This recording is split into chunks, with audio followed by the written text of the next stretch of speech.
નિયમ નિશ્ચય અને પક્ષની બાબતમાં રતિવાર ક્યારેય કોમ્પ્રોમાઇઝ ન કર્યું હોય એવા એકમાત્ર આ સંત પૂજ્ય હરિસ્વરૂપ સ્વામી છે.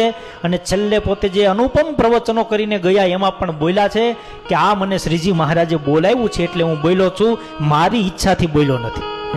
અને હકીકતમાં આ વાત છે એ સામાન્ય જીવને મહિનામાં ન આવે કે શ્રીજી મહારાજ શું બોલાવે તો જ બોલાતું છે. હા, એ એક અનુભૂતિનો વિષય છે, એ જલ્દી કોઈને સમજાય નહીં કે ભાઈ શ્રીજી મહારાજની પ્રેરણાઓ કેવી હોય છે.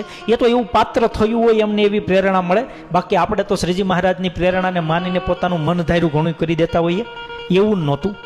અહીંયા શ્રીજી મહારાજની સંપૂર્ણ પ્રેરણા હશે, કારણ કે સ્થાપેલો સ્વામિનારાયણ ભગવાનનો આ દિવ્ય સંપ્રદાય, એમના સિદ્ધાંતો કોઈ નહીં તો કોઈના દ્વારા રક્ષા થાય એવો પ્રયાસ સ્વામિનારાયણ ભગવાન તો કરે જ, ન કરે? ખુદ જે સ્થાપીને ગયા છે એ કોઈ બગાડે તો એ કોઈને ન ગમે. ત્યારે પ્રેરણા તો શ્રીહરિની હતી.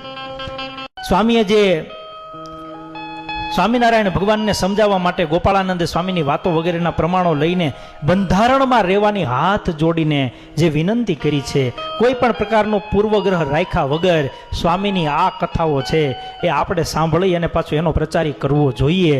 એટલા માટે કે એ જ એને સાચા અર્થમાં શ્રદ્ધાંજલિ આપી કહેવાય.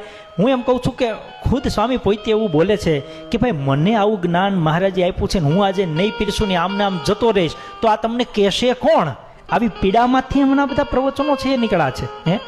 એને જે સંપ્રદાયના બંધારણો ખંડિત થતા હતા એ બંધારણો છે એમને જાળવવા માટે શ્રીજી મહારાજે કરેલી પ્રેરણાના પ્રવચનો છે.